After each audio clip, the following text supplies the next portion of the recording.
Bonjour YouTube, comment ça va? Moi ça va beaucoup mieux.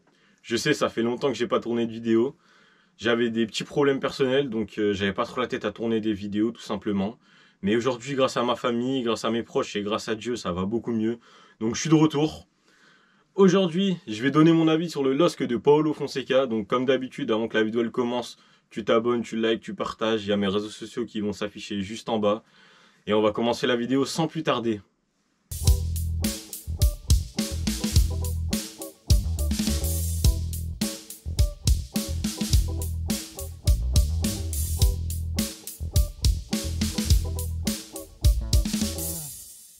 Donc le LOSC de Paulo Fonseca. Donc il faut savoir comment je tourne cette vidéo. On vient de gagner 2-0 contre 3 en Coupe de France.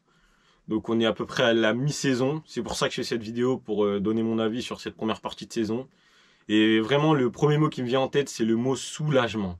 Vous ne pouvez pas savoir à quel point je suis soulagé les amis, parce qu'on a passé une année où on s'est ennuyé, on n'avait pas de jeu, on marquait pas, on n'attaquait pas. C'était vraiment un LOSC vraiment décevant sous Pep Gourvenec comme on l'appelle.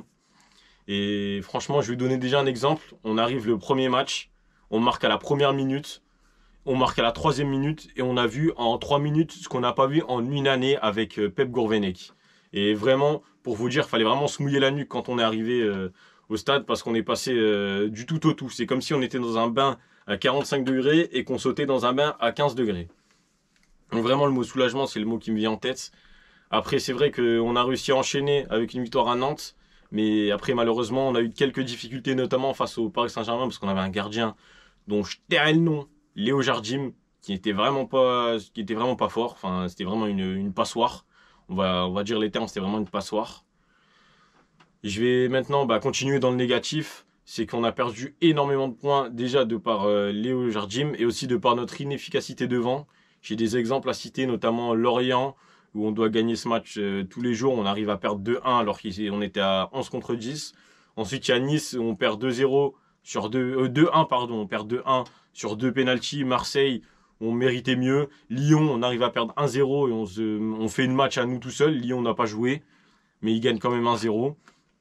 Là, récemment, Reims, on fait match nul 1-1 alors que on a dominé toute la rencontre. On pouvait gagner 3-0. On va faire match nul 1-1 contre Reims. Ça, c'est vrai que c'est vraiment décevant. Mais il y a quand même énormément de points positifs. Et déjà, le style de jeu de Paulo Fonseca, c'est un gros point positif que je souhaitais aborder. On voit enfin des latéraux offensifs, des latéraux qui montent, qui proposent des solutions. On repart de l'arrière. On a un gardien, Lucas Chevalier, que je vais louer encore une fois, qui sait jouer au pied. On peut relancer proprement. On a des belles phases de jeu à une ou deux touches de balle. On a des appels, du mouvement. On a un jeu vers l'avant. On récupère la balle assez vite. On a un bon pressing. On est rarement en difficulté sur les phases défensives. On a, par exemple, l'émergence de jeunes joueurs du centre de formation. Je vais parler de Lenny Oro qui a joué hier soir. Il a fait un match de patron. Baleba, pareil, hier soir contre 3, un match de patron. On a Lucas Chevalier qui vient du centre de formation. Ça fait plaisir. D'ailleurs, j'ai une petite anecdote à ce sujet. J'ai fait un stage en 2018 avec les U17 de Lille et avec le préparateur physique des U17 et de la réserve de Lille. Et en fait, j'ai vu Lucas Chevalier pour la première fois à ce moment-là. Et il faut savoir qu'il avait 3 entraîneurs en fait avec lui. Donc c'était vraiment un joueur qui était promis à devenir professionnel. C'est vraiment la pépite du centre de formation. On misait presque tout sur Lucas Chevalier. Il s'entraînait à part avec ses 3 entraîneurs. Après, des fois, il prenait part à des exercices avec l'équipe U17. Des fois, il partait plus haut avec la réserve s'entraîner. Il a vu même des fois des entraînements avec Vincent Inyama qui était encore au club à l'époque. Donc on misait vraiment sur Lucas Chevalier et on comprend pourquoi aujourd'hui Paulo Fonseca il a choisi de lui donner sa chance et je pense qu'il répond parfaitement aux attentes et ce qu'on demandait pour le poste de gardien. Un gardien rassurant qui sait relancer au pied. Pour parler du mercato, déjà le mercato je pense qu'il est incroyable.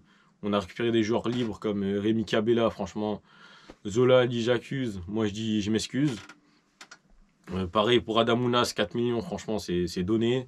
Bafodé Diakité, défensivement c'est très très solide. Après offensivement c'est vrai que c'est pas ouf. On a pris Zedatka qui a pas réussi à s'imposer. Donc on l'a prêté au Cerf, je pense que c'est pas plus mal. Il va pouvoir gagner du temps de jeu, prendre de l'expérience. On a récupéré Alexandre Ribeiro qui est pas mal. On a récupéré Ismaili qui compense beaucoup offensivement le manque d'apport offensif de Bafodé Diakité parce qu'il est tout simplement exceptionnel, que ce soit offensivement, défensivement. Ismaili, c'est un joueur de classe mondiale. Je pensais pas qu'on puisse avoir un joueur de cette qualité-là au LOSC un jour. André Gomes, pareil, franchement, il retrouve des couleurs sous nos couleurs et c'est magnifique à voir. Il est incroyable. Mohamed Bayo, c'est un peu plus compliqué. En 2022, ça a été compliqué. Mais là, 2023, il revient bien. Il vient de mettre 2 buts en 2 matchs.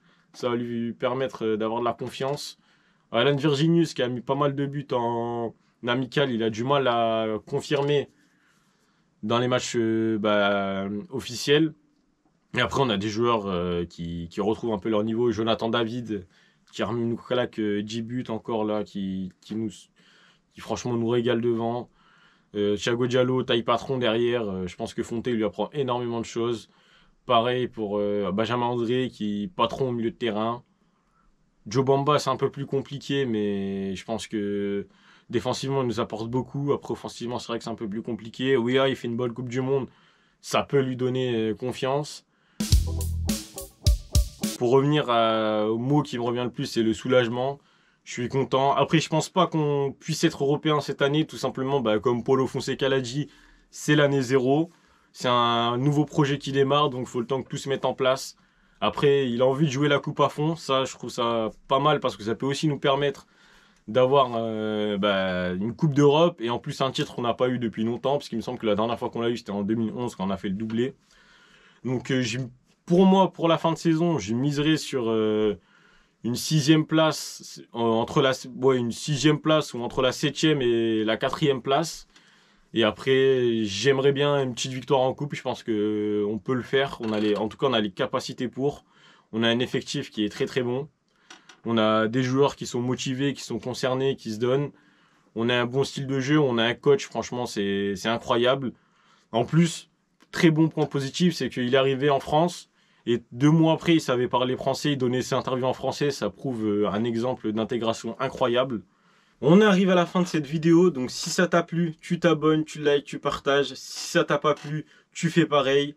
Il y a mes réseaux sociaux qui s'affichent juste en bas. On se retrouve pour une prochaine vidéo et moi je vous dis à plus!